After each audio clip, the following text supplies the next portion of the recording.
Alors, pour ce qui est des équipements et particulièrement des piscines, oui, effectivement, on avait un schéma directeur, mais les choses sont évolutives partout, tout le temps. Compte tenu des moyens financiers qui sont les nôtres et qui ont été les nôtres, et quels que soient, je voudrais le dire quand même, quels que soient les gouvernements en place, les aides qui devaient arriver sur Marseille, entre autres pour les piscines, et qui ont été promis par X ou par Y, tel ou tel Premier ministre de l'époque, eh bien, on les attend toujours. Ça, c'est le premier point. Vous dire aussi que nous avons, contrairement à ce qui est dit de ci, de là, nous avons travaillé et nous avons investi. La piscine Saint-Charles, toute neuve, 2 400 000 € investi. La piscine Valier, dont on doit faire la 3e tranche, malheureusement, qui est la toiture. On a mis 3,7 millions dans une première tranche, 1 million dans une seconde tranche.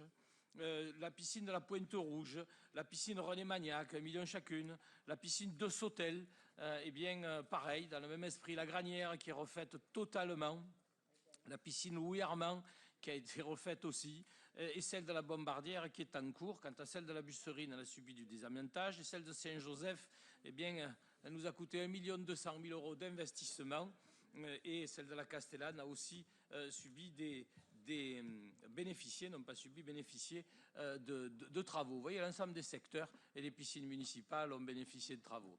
Quant à l'ouverture supplémentaire, on a effectivement fait des efforts, et je salue le service des sports et sa directrice qui ont mis en place des nouveaux horaires ouverts depuis quelques années, à la fois le soir, Monsieur Marie, il y a 2 piscines à Marseille qui sont ouvertes le soir, je vous invite à y aller, jusqu'à 21h30. Au grand public, on parle bien du grand public, avec des lignes d'eau réservées. Et puis, il y a également aussi, dans la journée, des lignes d'eau qui sont réservées sur 5 bassins dans la ville, qui sont réservés au public. Donc, on a fait des efforts. L'éducation nationale a bien compris la nécessité de partager les sites aussi, parce qu'il y avait des heures où les choses étaient peu empruntées, peu utilisées. Donc, l'harmonie se met en place. Alors oui, on peut faire mieux, on peut toujours faire mieux, on peut faire plus. Mais moi, je voudrais vous dire que pour faire mieux et pour faire plus, il nous faut plus de moyens. Juste un petit rappel.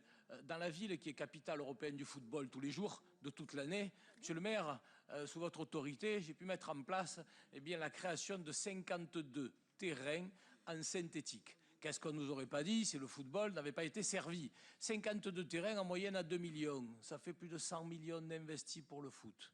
Et je crois qu'on n'a rien à nous dire là-dessus. Les choses ont été faites. Et ces 100 millions, on ne les a pas mis ailleurs.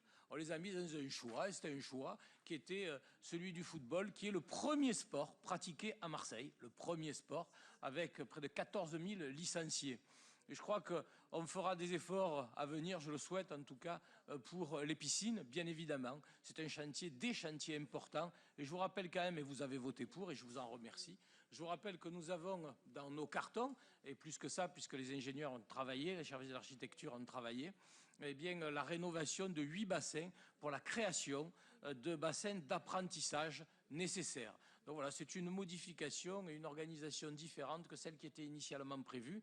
Mais je crois que l'évolution est naturelle en fonction des moyens que nous avons, en fonction des objectifs et en fonction aussi de l'évolution des demandes de nos concitoyens. On sert les Marseillaises et les Marseillais et Monsieur le maire, j'ai été très heureux de le faire pendant toutes ces années à vos côtés.